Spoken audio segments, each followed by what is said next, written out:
মানিকচকের বন্যা পরিস্থিতি ও নদী ভাঙনকে কেন্দ্র করে এক উচ্চ পর্যায়ের প্রশাসনিক বৈঠক অনুষ্ঠিত হলো সোমবার সন্ধ্যায় ব্লক প্রশাসনিক ভবনে।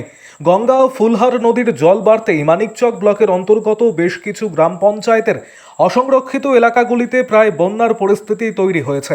কয়েক হাজার পরিবার জলমগ্ন অবস্থায় রয়েছে বলে জানা গিয়েছে। বন্যার পাশাপাশি ব্যাপক হারে নদী ভাঙনও চলছে মানিকচক জুড়ে। আর এই দুই পরিস্থিতিতে সামনে রেখে এক উচ্চ পর্যায়ের বৈঠক করা হলো জেলার সমস্ত গুরুত্বপূর্ণ দপ্তরের আধিকারিকদের সঙ্গে নিয়ে এদিন সন্ধ্যায়। এদিনের প্রশাসনিক বৈঠকে উপস্থিত ছিলেন মালদার জেলা শাসক নিতিন সিংহানিয়া, মানিকচক বিধানসভার বিধায়িকা সাবিত্রী মিত্র, মালদা জেলা পরিষদের জনস্বাস্থ্য কর্মাধ্যক্ষ কবিতা মণ্ডল, মানিকচক ব্লকের বিডিও অনুপ চক্রবর্তী, মানিকচক ও ভূতনি থানার পুলিশ প্রশাসন, জেলা সেচ দপ্তরের আধিকারিক সহ জেলার সমস্ত দপ্তরের আধিকারিক এবং বিভিন্ন স্তরের জনপ্রতিনিধিরা।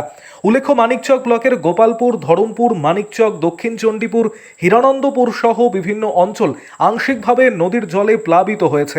বহু মানুষ বাড়িঘর ছেড়ে নদী বাঁধ এবং উঁচু জায়গায় ঠাঁই নিয়েছে। এদিনের বৈঠক থেকে মূলত বানভাসী মানুষদের সমস্ত রকম ত্রাণ এবং সরকারি সুযোগ সুবিধে কিভাবে দেওয়া হবে, কোন অঞ্চলে কতটা ক্ষতি হয়েছে, কত মানুষ সমস্যায় রয়েছে, এই সমস্ত বিষয় বিস্তারিত আলোচনা করা হয় বৈঠকের মধ্য দিয়ে। ইতিমধ্যেই ব্লক প্রশাসনের তরফ থেকে কিছু জায়গায় নৌকা এবং ত্রাণের ব্যবস্থা করা হয়েছে। আরও দুর্গতদের পাশে থেকে কিভাবে সাহায্য করা যায় সেই সমস্ত বিষয়ে সজাগ রয়েছে জেলা প্রশাসন বলে এদিন বৈঠক শেষে জেলা শাসক নিতিন সিংহানিয়া জানিয়েছেন। অন্যদিকে এই বিষয় সম্পর্কে মানিকচক বিধানসভার বিধায়িকা সাবিত্রী মিত্র জানান, বন্যা দুর্গতদের পাশে রাজ্য সরকার রয়েছে। পানীয় জল, পর্যাপ্ত ত্রাণের ব্যবস্থা, শৌচাগার সহ সমস্ত বিষয় দ্রুত পদক্ষেপ আরও গ্রহণ করা হবে। জেলার সমস্ত দপ্তর বানভাসী মানুষদের পাশে রয়েছে এবং কাজ করে যাচ্ছে।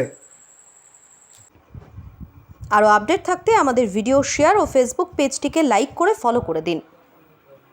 আমাদের এখানে যেহেতু বন্যা পরিস্থিতি কিছু কিছু বুথসে শুরু হয়েছে এখানে মানিকচক ব্লকে, আমরা পুরো ফুল টিমকে নিয়ে, যেখানে সব 3 টায়ার পঞ্চায়েতের জনপ্রতিনিধি ছিলেন, আমাদের মাননীয় বিধায়িকা ছিলেন, তার সাথে আমাদের যতগুলো লাইন ডিপার্টমেন্টস ইনভলভ সবাই ছিলেন, বিডিও থেকে শুরু করে SDOs, ADMs, everyone was there.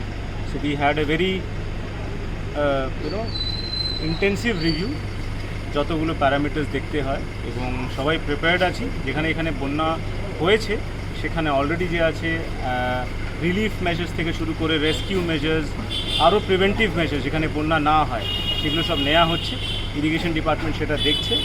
আমরা চেষ্টা করছি পুরো সবাইভাবে সার্বিকভাবে যাতে এখানে যা সিচুয়েশনস হয়েছে সেটাকে ইমপ্রুভ করা যায় আর সিচুয়েশন খারাপ না হয়। মূলত আমাদের বন্যা নিয়ে প্রতিবারের বছর যেমন হয় এবারও সেরকম একটা জেলার সমস্ত আধিকারিকদের নিয়ে জেলার সমস্ত মাস্টার ডিএম সাহেব মিটিং ডেকেছিলেন। সেই মিটিংয়ে যে সমস্ত এলাকাগুলো রয়েছে তাতে এখানে ত্রাণ ডিস্ট্রিবিউট করা বা যে সমস্ত কাজগুলো আছে, পেয়েছি জল পৌঁছে দেওয়া, ইলেকট্রিক লাইন ঠিক করে রাখা থেকে শুরু করে খাওয়া দাওয়ার চালু কিছু মানুষের চাল আলু পাঠানোর দরকার আছে, খাওয়ার ত্রাণের দরকার আছে। তাছাড়া তার সঙ্গে সঙ্গে কোনো মানুষ যেন এখন নৌকার ব্যবস্থা করার কথা বলা হচ্ছে, কোনো মানুষ যেন অসুবিধায় না পড়ে। যেখানে রেস্কিউ, যেখানে লোক আর থাকতে পারছে না তাদেরকে আমাদেরকে তার সেন্টার করে সেখানে আমাদের নিয়ে আসা হবে। বিভিন্ন স্কুলগুলোতে আমরা নিয়ে আসবো। এবং গোপালপুর অলরেডি ওরা প্রায় বাড়ি ছেড়েছে, গোপালপুর স্কুল অনেক ঢুকেছে। সেরকম আমাদের মানিকচকেও অনেক 11টা বুথই এফেক্টেড। 11টা বুথের মানুষই এখন খুব বাজে অবস্থার মধ্যে আছে। এদিকে আমাদের উত্তর চণ্ডীপুরে 5টা বুথ, দক্ষিণ চণ্ডীপুরে 5টা বুথ ব্যাডলি এফেক্টেড, 5টা বুথ উত্তর চণ্ডীপুরে, আর মোট 10টা বুথ দক্ষিণ চণ্ডীপুরে আর 5টা বুথ উত্তর চণ্ডীপুরে এখন ব্যাডলি এফেক্টেড। সোনাচাইলে এই জায়গাগুলোতে একটা জিনিস বিজু সাহেব ঠিক করেছেন, তার কোনো রাজনৈতিক দলকে না দিয়ে উনি নিজেই প্রাণটা দিচ্ছেন। এটা একটা ভালো জিনিস, মানুষকে দিচ্ছেন। তো এখন অবধি দিয়েছেন, কতক্ষণ দিতে পারবেন জানি না। আমি এক্ষুনি একজনের সাথে কথা বললাম, ডিএম সাহেবও বললেন যে বাঁধের একটা জায়গায় কাজ করানো খুব দরকার। এটা সহসভাপতি আমাদের কাছে এটা বললেন এবং সে মতন আমরা দেখলাম, এটা রিকোয়েস্ট করলাম ওইখানে কাজটা শুরু করতে, এবং ওখানে কাজ ডে নাইট কাজ শুরু হচ্ছে। ওইটা যদি করা যায় তাহলে বুদ্ধিতে জল থেকে কিছুটা রক্ষা পাওয়া যাবে। এই হচ্ছে বর্তমান পরিস্থিতি। নাজিরপুরের 5টা বুথ এফেক্টেড, এদিকে আরও আমাদের গোপালপুরের প্রায় 5-6টা বুথ এফেক্টেড, কামালপুরের অনেকগুলো বুথে চলে যাচ্ছে। কালীতলা থেকে শুরু করে এলআইতলা থেকে শুরু করে আমাদের আর একটা কোন জায়গা আছে উত্তর উপরতলা, এইসব বিভিন্ন জায়গাগুলো এরকম আছে বুথগুলো 5-6টা বুথ এফেক্টেড করবে, সেই জন্য সেইগুলো দেখার জন্য বলা হয়েছে। এবং আমরা যাতে করে আমাদের ঠিক টাইমে জল পৌঁছে যায়, কারণ জল এখন টিউবওয়েলগুলো পুঁতলেও জল উঠছে না, ধসে যাচ্ছে, টিউবওয়েলগুলো ভরছে না, ফলে পিএইচির কাছে ডিএম স্ট্রিক্টলি বলেছেন তাদের ইচ্ছে করে জল পাঠিয়ে দেওয়ার জন্য।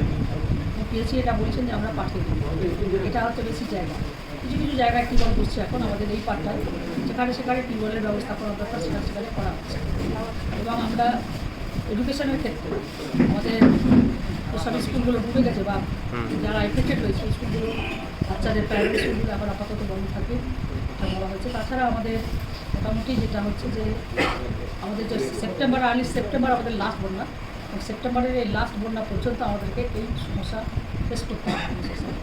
যেটা বললেন যে 2019-20 থেকে এবার সেটাকেও ছাপিয়ে এবার বন্যা হচ্ছে, তো ভয়ঙ্কর একটা অ্যালার্টমেন্ট আছে। এখন মা বোন ভাই জানেন কী